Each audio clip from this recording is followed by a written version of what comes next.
How to contact Binance customer support. In this video, I'll show you how to contact Binance customer support quickly and easily. So let's get started. First, open the Binance app, or you can simply go to the official website at binance.com and log in to your account. Next, tap on the profile icon in the top right or top left corner of the screen. Here you can simply find an option called support.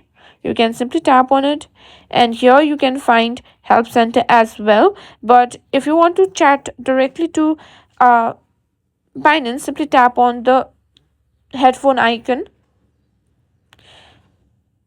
Wait for a little bit to load it. Now simply tap on get support. Here you'll see a live chat bot, and you can simply type your issue like withdrawals not working, or simply tap on reset facial verification. Just type in and simply send them the chat bot, and the bot will try to assist you or redirect you to a live agent. And that's it. That's how you can simply chat with Binance customer support.